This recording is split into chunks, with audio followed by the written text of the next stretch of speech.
Today on the channel, we are going to install some KC daylighters on our Go Rhino Safari rack.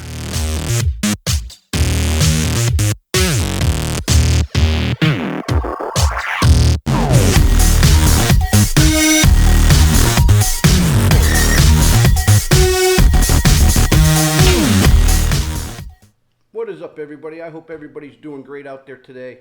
Today we are going to install two sets of KC daylighters on top of our Go Rhino Safari rack. Two of the lights are going to be a spread beam or a floodlight pattern, and the other two lights are going to be a spotlight system.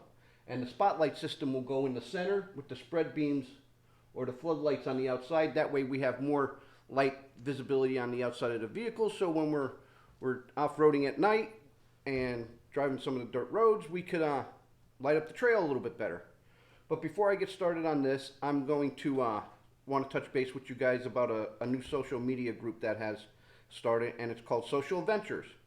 And you can find them at socialadventures.online, or you could go to their Facebook group page, which is #SocialAdventurer. And you can find there, and if you're a social influencer, you could post on that site. We are going to make that publicly known here shortly and set it to public. We just wanted to get it up and running. And you can also find me on Facebook and Instagram. So go over to those two social platforms and check me out there. So we're going to get started and get the lights mounted up there, and I'll see you up on top of the Jeep.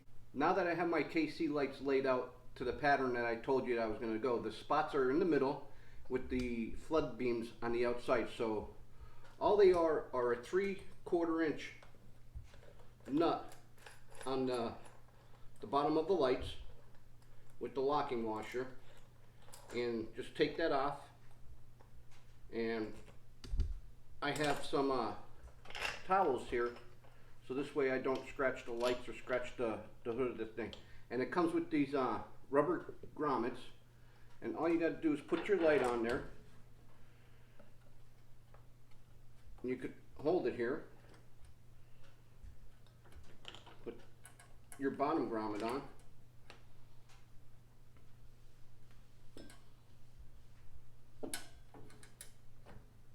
get your lock washer and your nut, and just put it on.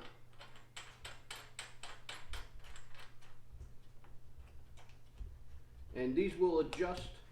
You could adjust these after you have them on to where you like them. But for now, I'm just going to snug them up to where I think they're going to line, and just give a little tug on the wrench. I'm not going to go super heavy on it.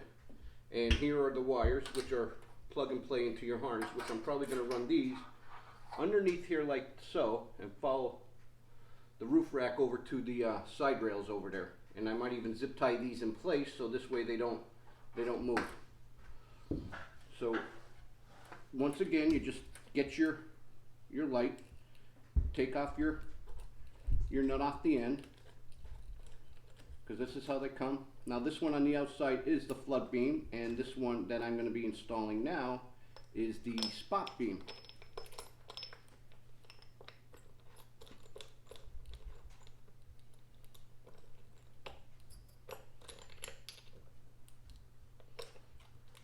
Once again, all you do is put it up there,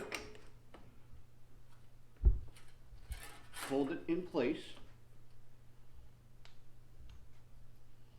get your rubber grommet and your washer and your nut.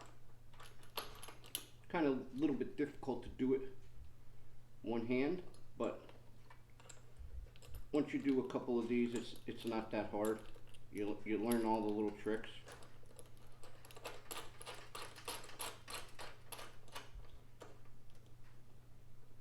And once again, I'm just going to get my wrench there. I'm like, it's almost like a preset I'm doing here, but I'm not tightening them or nothing. I'm just getting them onto where I think I would like them to be, because once we get everything hooked up, they'll have to be adjusted again. So this is just a little pre-fit. So I'm going to finish the rest of these, and we'll be right back. Alright everyone, now that we have our lights mounted up on top, Tell me what you think. Comment below. If you guys like the yellow covers, or maybe should I go with a set of black covers like you see on the second gen. The second gen's not here right now because it's up at Apple Hill 4x4 getting the lift put on it. So we're getting to the part that I'm not too comfortable doing, but I'll do it anyway, is the wiring of all of this. So I'm going to take off the roof rack and the cross rails, which you can see that in my other videos that I have posted already. And if you want to just reverse those steps of those two videos. So once I get that done and start taking off the side rail, I'll be right back. Alright everybody, for this part of the install, all you're going to need is a flathead screwdriver, or a very small one, because there are these plastic tabs on top of your side roof rails, which are these right here. And be very careful that you don't break one, because they are very brittle. But all you do is put it, your flathead screwdriver or something narrow, you'll see the little marks here, and all you do is pop these up. So there's two in the front and there's two in the rear. And then what you'll need is a 3/16 Allen key, and just put that in there, and all you're gonna do is turn them, which I've already pre-did these because I want to make sure I'm doing it right for you. And all you can do is turn these out,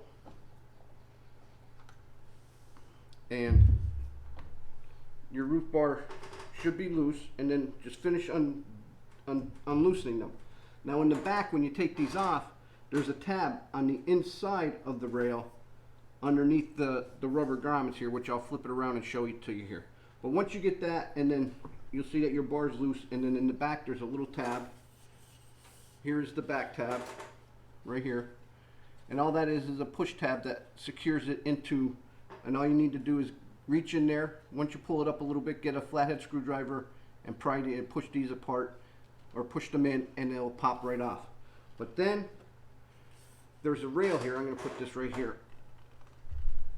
Now this, what that does is open the side channel all the way up down along the edge of the roof. And looking at this, it looks like there is a piece of plastic here, which I did not take that off yet, because I was thinking maybe I'd be able to run the wires, fish the wires down through there, which I might be able to, and that will make it a little bit easier for me.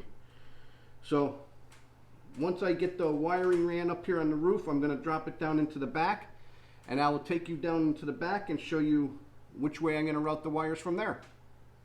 This step of the process, as you can see behind me, I already have the lights on the rack pre-wired, and you're going to need some extra wiring because of the way I'm running this setup. Is I have two different sets of lights, so I'm going to be running two switches. If you're running just a plain light bar across the front of this, it's just going to be two wires. So I'm going to end up with two different sets of wires, so I can have two different controls, one for the spots and one for the floodlights. So what I did here for the easiest way I figured this out to do this is, once you get your roof rail off the top, you can see how it opens up here. There's a piece in the back which I'm not going to pop up, but I am going to use these plastic sleeves, which are part of the wiring harness that you get in your kit, and just slide them over it, and it should hide the wiring pretty good. And the only part of wiring you're going to see on this is coming out of the back and going down in between the hatch and the roof line, the top of the roof. So for this step, I tried bringing this this plastic trim piece here between the brackets here that holds the roof rail on, which I could not get the center piece up, but I was able enough to get it pushed over enough to throw the wiring underneath. So I'm going to show you how to do that. It's a good idea, if you're running multiple lights on top, make sure you mark your wires. Like this one's for the floodlights, and this one's for the spotlights. And I keep that marking all the way through. So this way, when you're running them down into the cab, you know what wires are for what lights. And if you want your floodlights on, you could just turn your floodlights on. If you want your spotlights on, you could just put your spotlights on. So for this part, all I did was you pull up the end pieces, and it's fairly easy. You could just pull them up by hand, and it's this center right here is what gives you the problem. So all you need to do is just get your wire, and you can see the white bracket that holds this trim piece on there. Is just put the wiring there, and then just run your wiring down underneath it. Make sure you get it underneath the lip of the plastic. And if you're having a hard time getting this, which it might pop out on you, just take your time, and if you have to, use a little tool, and you have your rag here to put your tool against it. That way you don't scratch your paint. But I already did this once, so it should be fairly simple for me to reroute the second set of wiring. And then once you get it past that one part, which is just the paint, then it's pretty much well. That looks to be about it. Just a little bit right there. I'm just going to rerun this again. And for what I did, the amount of wiring I got was I got 2 spools, one black and one red. Each spool is 100 feet. You won't need 100 feet for this, but you know, along with other accessories that we might hook up, say we might want to put different colored lights on underneath or that, I have enough wiring for the next project. And it's just this little part right there. We go. And it's just fishing it under there, pulling it off to the side.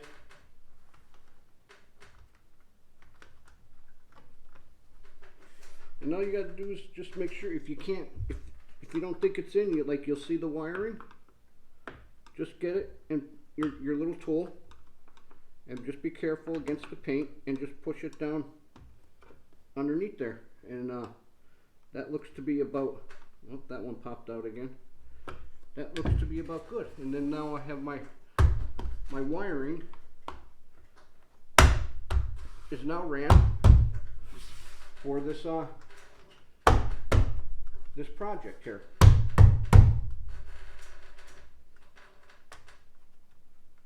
Just don't want to make sure that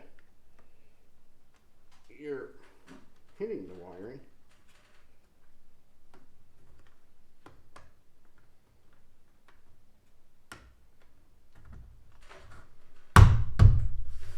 And that's all that's to it.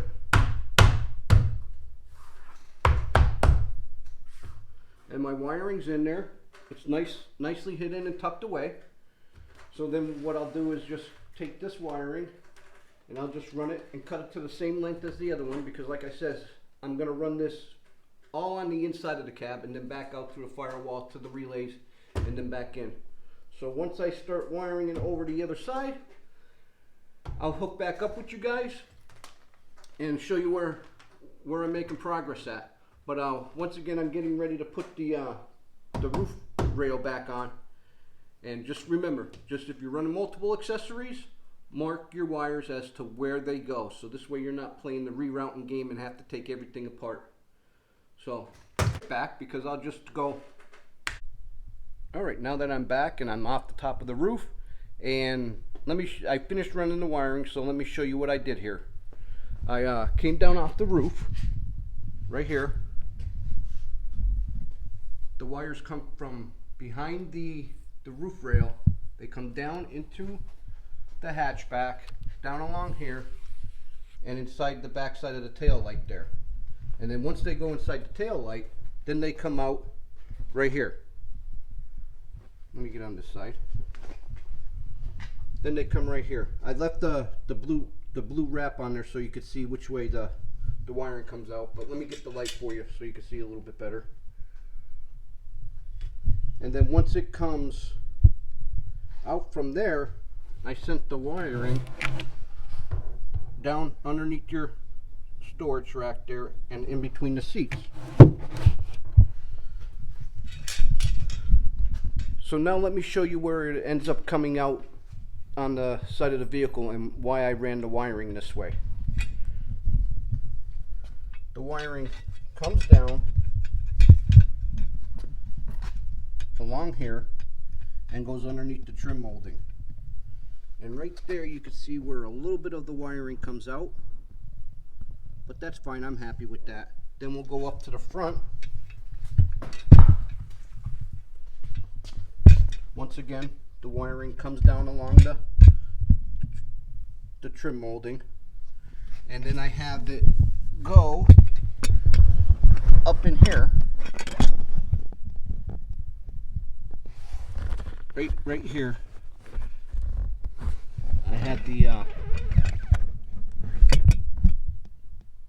that's where it goes into the firewall.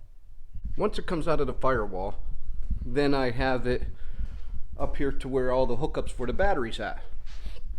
And the reason why I ran it that way, because I wanted a nice clean appearance look to it, and it made it look real good. But where it punches through the firewall, I took a picture of it, so I'll insert the picture here.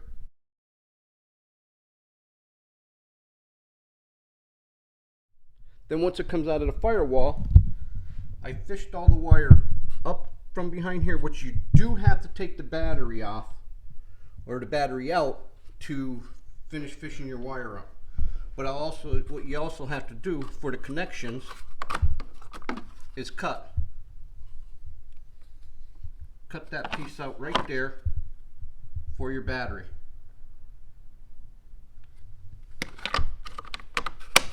And then I'll be right back to do a little light test for you. And well, here, the wire also wraps around here. And I have it all tucked in right here. I left it a little bit long, so that way if I need to trim it up a little bit I can. But let me do a little light test here for you, and you'll get to see how bright they are. Alright, now that we got things wrapped up here, and like I said, I was going to insert some of those pictures in there so you guys could see what the wiring looked like underneath the hood. But now I'm going to go inside the vehicle, and I have it set up to where the vehicle doesn't need to be running to turn the lights on. So I'm going to go over there and I'm going to hit the lights for you, so this way you can see what it looks like with the spotlights, then with the floodlights, and then with them all.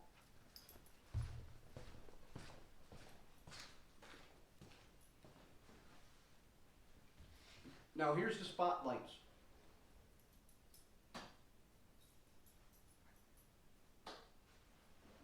Now here's the floodlights.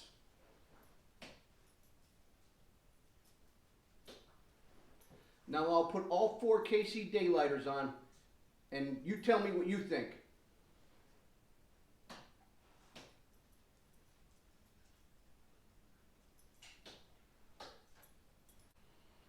There you have it. I got the lights installed.